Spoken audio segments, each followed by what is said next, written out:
Our tale begins in the bustling city of New York.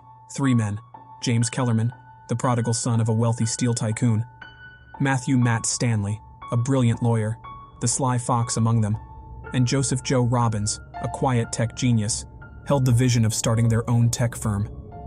Their bond of friendship was strengthened by their entrepreneurial spirits and unyielding determination. With James's initial investment, Matt's legal prowess, and Joe's technological aptitude, the trio launched NextTech, a revolutionary software company. The market soon realized NextTech's potential, and within no time, it was valued at hundreds of millions. The company was their blood, sweat, and tears, their life's work. However, as NextTech soared, their camaraderie crumbled, eroded by the corrosive power of greed. Matt, the deceptively charming lawyer, started to let the influence and wealth seep into his veins. His ambition took on a dangerous hue as he began to covet the success they all shared. A dark scheme was hatched within the cold confines of his calculating mind. While James and Joe remained oblivious, busy reveling in the fruits of their hard work, Matt meticulously forged essential legal documents that gradually made him the sole owner of NextTech. Matt's cunning and duplicity came to light when he announced at a board meeting that he was now the sole proprietor of NextTech. He held up the forged documents, a sinister grin playing on his face. James and Joe stood dumbstruck, their world crashing down around them. Their brainchild had been stolen from them right under their noses. They moved swiftly, battling their former friend in a courtroom drama that captured the nation's attention. However, Matt was a seasoned player of the legal system. The documents were expertly forged, and the court, despite the efforts of James and Joe, ruled in his favor. Matt had won. He had usurped their empire, leaving his former friends with nothing more than bitterness and a desire for vengeance. Months after the legal ordeal, the duo parted ways. James, the prodigal son, was ruined both financially and socially. His descent into the abyss of despair was as meteoric as his ascent in the business world had been. The betrayal and loss gnawed at his soul, transforming his once charismatic persona into a haunted and vengeful spirit.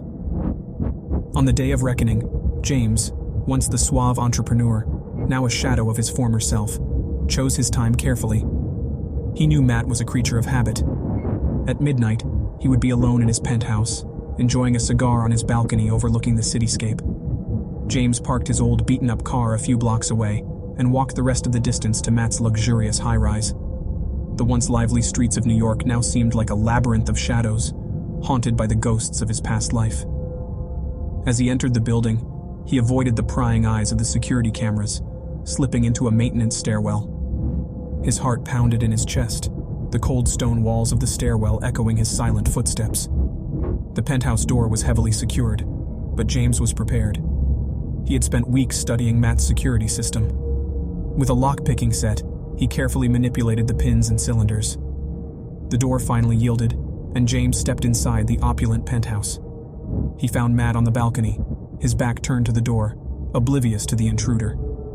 James took a deep breath, his eyes lingering on the man who had robbed him of everything. This was his moment, the climax of his dark revenge. Without a word, James rushed at Matt, the penthouse's plush carpets muffling his steps. Caught by surprise, Matt turned around just in time to see his assailant. The look of recognition in his eyes was quickly replaced by fear, but there was no time to react. The initial confrontation was brutal. James, fueled by rage and resentment, didn't hold back. There were no weapons, only raw, primal strength in a fight where only one man would emerge victorious. James attacked relentlessly, fueled by his pent-up anger, betrayal, and a sense of purpose that clouded everything else. There were grunts of pain, gasps of surprise, the shattering of a wine glass, the chilling echo of a body crashing onto the expensive marble floor. Finally, it was over. Matt's lifeless form lay sprawled on the floor, his usually sharp eyes now dull and lifeless, staring into the void. James stood over him, panting heavily, a grim sense of satisfaction spreading through him. He looked around at the chaos that ensued, the broken glass, the scattered furniture, the shattered tranquility of the penthouse. It was a chilling tableau of his wrath, the silent witness to a murder born out of vengeance. As he walked away from Matt's lifeless body, he left behind a legacy of revenge, sowing the seeds for his eventual downfall and the redemption of NextTech. News of Matt's murder spread like wildfire. NextTech was thrown into chaos, and James was quickly apprehended. His vengeance had been bloody, and it cost him his freedom. He was sentenced to life in prison for the murder of Matt Stanley. Amidst the pandemonium, Joe was left standing. He had witnessed his friend's descent into darkness and had thus far chosen to stay out of it. However, he was now the last man standing, the only one who could possibly salvage NextTech from the turmoil. As he walked into the now leaderless NextTech, he was greeted with a sea of anxious faces. Joe was not a born leader. He was a quiet man who had always preferred his machines over people. But this was his moment. With a newfound resolve, he addressed the anxious crowd, his calm voice echoing through the hushed office. "I am here. NextTech is still here." Joe's words reverberated around the room, instilling a sense of hope and steadiness among the employees. They had lost one leader to greed and another to vengeance. They needed a leader who could steer them clear of tumultuous waters. Joe worked relentlessly, filling the gaping hole of leadership. He scrutinized every contract, every document, every loophole that Matt could have exploited, learning from the betrayal that had cost them so much. The quiet genius was gradually morphing into an astute business leader. His dedication began to stabilize NextTech, reviving the trust of clients, and the company started its upward climb once again.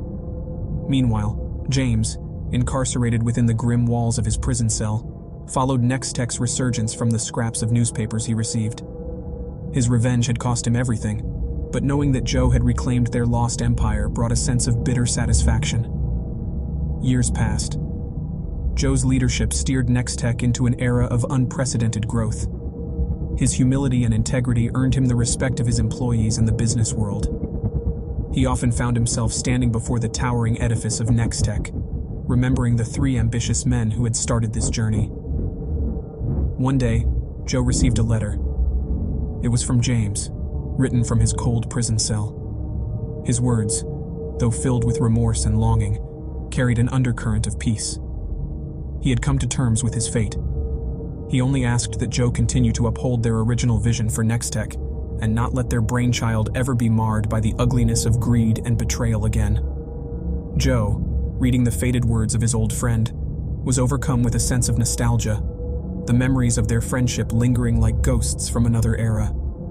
He gazed out of his office window, the city lights glimmering like distant stars, and vowed to protect NextTech, to never let the horrors of their past repeat themselves.